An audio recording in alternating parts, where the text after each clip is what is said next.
Captain Rohit ശർമ്മയും ഇതിഹാസ താരം വിരാട് കോഹ്ലിയും ടെസ്റ്റ് ക്രിക്കറ്റിൽ നിന്ന് ഒരുമിച്ച് പടിയിറങ്ങിയ സാഹചര്യത്തിൽ ഇന്ത്യൻ ടീമിന്റെ നായകത്വം എന്ന പദവി ശുഭ്മാൻ ഗിൽ എന്ന യുവപ്രതിഭയിലേക്ക് വന്നു ചേർന്നിരിക്കുകയാണ്.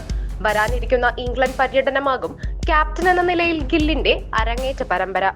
1996-ൽ തന്റെ 23-ാം വയസ്സിൽ ഇതിഹാസ താരം സച്ചിൻ ടെണ്ടുൽക്കർ ക്യാപ്റ്റൻ പദവി ഏറ്റെടുത്തതിനു ശേഷം ഇത് ആദ്യമായാണ് താരതമ്യേന ഒരു യുവതാരത്തിലേക്ക് ഇന്ത്യൻ ടെസ്റ്റ് ടീമിന്റെ ക്യാപ്റ്റൻസി എത്തിച്ചേരുന്നത്. 25 വയസ്സാണ് നിലവിൽ ശുഭ്മാൻ ഗില്ലിന്റെ പ്രായം.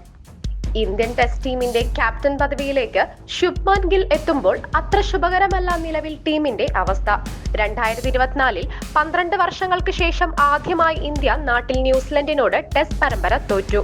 തുടർന്ന് ഓസ്ട്രേലിയയിൽ മികച്ച തുടക്കത്തിന് ശേഷം പരമ്പര അടിയറ വെച്ച ഇന്ത്യ ലോക ടെസ്റ്റ് ചാമ്പ്യൻഷിപ്പ് ഫൈനൽ കാണാതെ പുറത്തായി. ഇത് ആദ്യമായാണ് ലോക ടെസ്റ്റ് ചാമ്പ്യൻഷിപ്പിൽ ഇന്ത്യ ഇല്ലാത്ത ഒരു ഫൈനൽ. കഴിഞ്ഞ 3 ദശാബ്ദങ്ങളായി ഇതിഹാസ താരങ്ങളായ സച്ചിനും വിരാട്ടും കരുത്തോടെ കാത്ത ബാറ്റിംഗ് ഓർഡറിലെ 4-ാം സ്ഥാനത്തേക്ക് ഒരു ഒത്ത പകരക്കാരനെ കണ്ടെത്തുക എന്നതാണ് നിലവിൽ ടീം ഇന്ത്യ നേരിടുന്ന പ്രധാന വെല്ലുവിളി. സച്ചിനും കോഹ്ലിക്കും ശേഷം അവരോളം ഒരുപക്ഷെ അവരെക്കാൾ പ്രതിഭശാലി എന്ന് ക്രിക്കറ്റ് പണ്ഡിതർ വിശേഷിപ്പിക്കുന്ന ഗിൽ തന്നെ ആ സ്ഥാനം ഏറ്റെടുക്കും എന്നാണ് പ്രതീക്ഷിക്കപ്പെടുന്നത്. കഴിഞ്ഞ ഇംഗ്ലണ്ട് പര്യടനത്തിൽ സെഞ്ചുറി നേടി മികവ് പുലർത്തിയ പുതിയ വൈസ് ക്യാപ്റ്റൻ ഋഷഭ് പന്ത് ഒരുപക്ഷെ 5-ാം സ്ഥാനത്തേക്ക് ഇറങ്ങിയേക്കും. KL രാഹുലും മധ്യനിരയിൽ ഇറങ്ങിയാൽ ഒരുപക്ഷെ യശസ്വി ജയ്സ്വാളും സായ് സുദർശനുമാകും ഇന്ത്യക്കായി ഇന്നിംഗ്സ് തുറക്കുക. 7 വർഷത്തെ ഇടവേള കഴിഞ്ഞ് ടീമിൽ മടങ്ങിയെത്തുന്ന കരുൺ നായരും ഇന്ത്യ പ്രതീക്ഷയർപ്പിക്കുന്ന ബാറ്റ്സ്മാൻ ആണ്.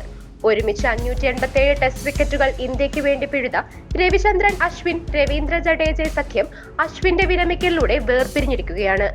ജഡേജയ്ക്ക് കൂട്ടായി കുൽദീപ് യാദവ്, വാഷിംഗ്ടൺ സുന്ദർ, അക്ഷർ പട്ടേൽ, ജയന്ത് യാദവ്, സായ് കിഷോർ, രവി ബിഷ്ണോയ് എന്നിവരിലേക്കാണ് ദീർഘകാലാടിസ്ഥാനത്തിൽ ടീം ഉറ്റുനോക്കുന്നത്.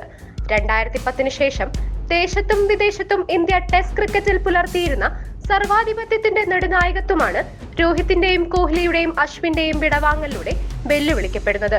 ഒരേ സമയം 3 ഫോർമാറ്റുകളിലും ദേശീയ ടീമിനെ അന്താരാഷ്ട്ര പരമ്പരകൾക്ക് നിയോഗിക്കേണ്ടി വന്നാലും പിന്നെയും പ്രതിഭകളുടെ ധാരാളിത്തം അവശേഷിക്കുന്ന ഇന്ത്യൻ ബെഞ്ച് സ്ട്രെങ്ത് കൃത്യമായി മുതലാക്കാൻ ശുഭ്മാൻ ഗിൽ എന്ന നായകന് സാധിക്കുമോ എന്നതാണ് ക്രിക്കറ്റ് ലോകം ഉറ്റുനോക്കുന്നത്.